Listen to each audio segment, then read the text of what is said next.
And here we go. Welcome back for some of that 9 o'clock heat. And it's on a Sunday. It's supposed to be the day of rest. Let me scoot over a little bit. We got to put this graphic up because it is the sensation. Everyone's talking about this. But hey, AKAPADers, you good looking fellow. There's a girl. I saw one girl in the audience. Hey. So anyway.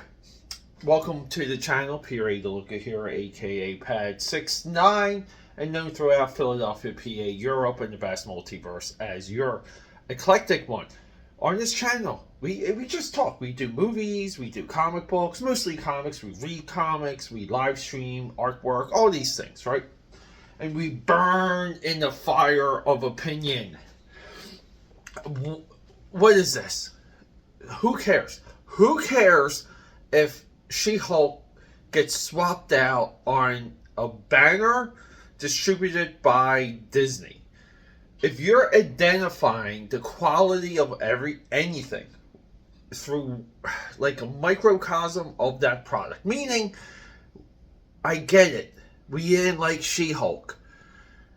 I didn't like She-Hulk. I thought She-Hulk was the absolute end of the Marvel Cinematic Universe. So what does it matter if they swap her out? She-Hulk apparently did give a good enough impression to make it into Deadpool Wolverine, aka Deadpool 3, right?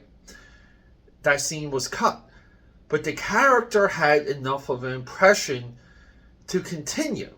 You have to consider that.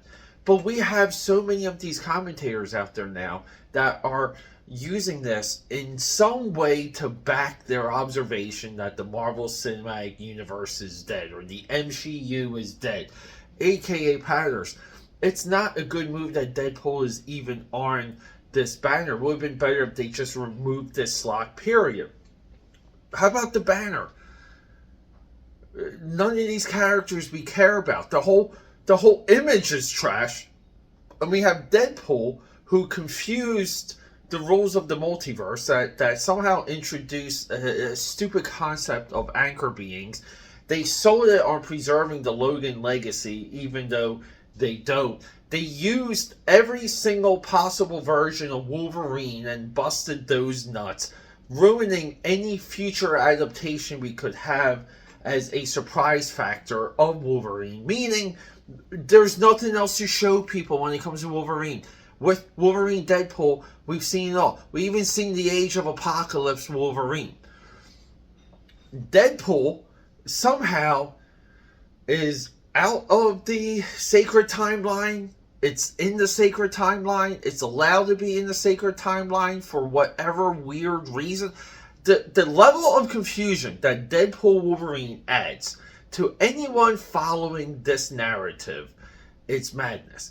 The failure of Deadpool Wolverine, I guess this is turning into a Deadpool Wolverine rant. The failure of Deadpool Wolverine is that it wasn't a sequel to Deadpool 2.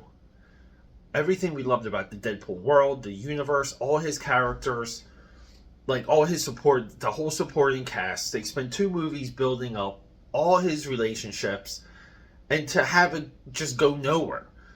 Deadpool Wolverine was just a way to get a Wolverine in the Deadpool universe. I guess they could have just put a Wolverine in there and get X-23 in there. Like, what? Okay, with all of that, aka Padders, removing She-Hulk is no way a win. It's just, it's a mute point. Who the heck cares? It's just a graphic. It means nothing to the culture war and your argument or the MCU. It's just they just erased one character and swapped in a PNG of a other character. It's not even a good image. I don't understand how this is validation for anything. I need that explained to me.